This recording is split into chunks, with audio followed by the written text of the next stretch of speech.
Is the budget real? Leader of the opposition, John Briceño, doesn't seem to think so.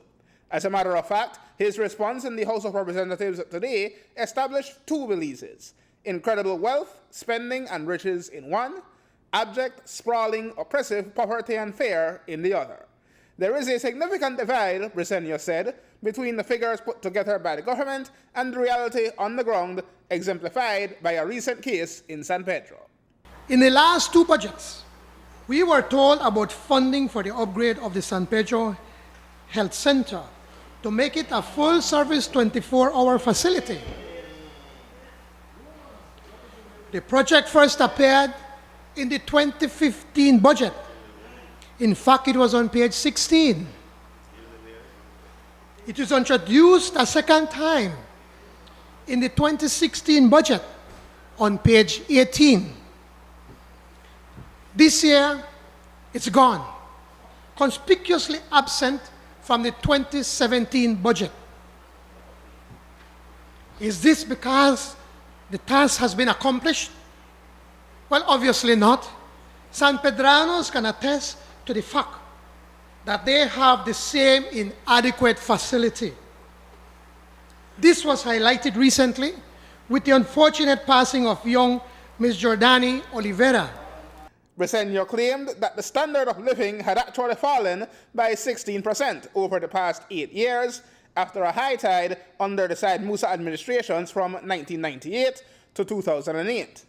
It is a given that the primary sector of agriculture suffered setbacks in 2016, but tourism has proven to be the saving grace, or maybe not, if a key statistic used by Briceño from the Tourism Board's own figures is considered. Hotel occupancy, which is a key indicator on how the industry is performing, fell by a whopping 12%, from a country average of 42% to 37% for 2016 when compared to 2015. You know, Deputy? Dan Silva, they tell me this long time, remember? Dan always tell me, we know they feel the tourism. You only feel it the San Pedro and Plasencia, but the rest of the country they feel the tourism.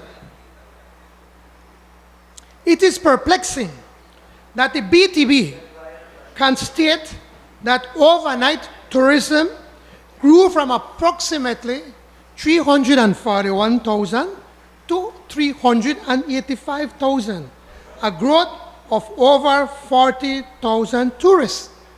Yet, hotel occupancy fell by 12%. But the presentation was not all doom and gloom. Briceño did promise cooperation with the government on major issues from crime to Guatemala. He also delivered a show-stealing line, promising to do what the current administration has so far been unable to do: jail those involved in illegal and corrupt acts from the top to the bottom. To show just how serious we are about good governance and about ending corruption, one of my first acts as Prime Minister will be to bring legislation to the National Assembly which calls for a full audit of every government ministry.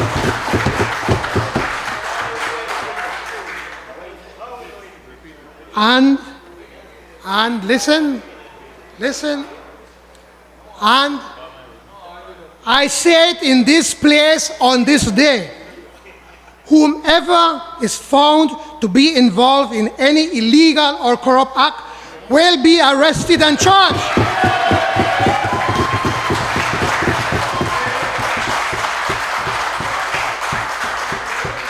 And if found guilty, they will go to jail. If Belize is to truly work for everyone, Briceño said, there are 5 priorities that must be worked on. First, every Belizean should have access to a piece of land.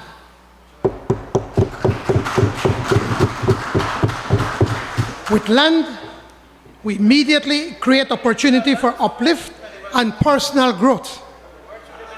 Second, that Belizeans are able to own a decent home. The 17th century jurist and politician Edward Coke, in speaking on human rights, said, A man's home is his castle. Every Belizean in 2017 should expect such an entitlement, whether they live on Bocotora Street or on Seashore Drive. Third,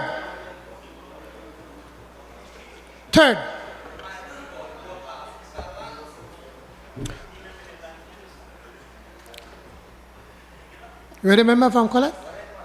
Yes. Go ahead, Madam. Thank you, Madam Speaker. Third is education.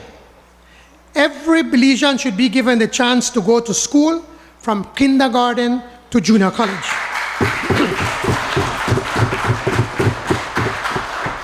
We have to make education free from pre-kinder to junior college.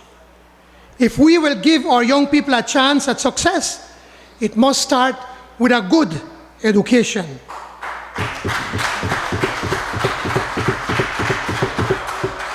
Fourth, basic health care, which means every Belizean should be enrolled in a national health insurance program. If we can invest $42 million in a basketball stadium in Belize City, then we should be able to produce basic health services for all.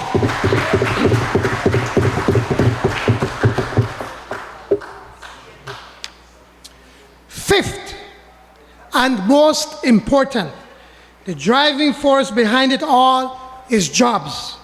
Aaron Humes reporting for News 5.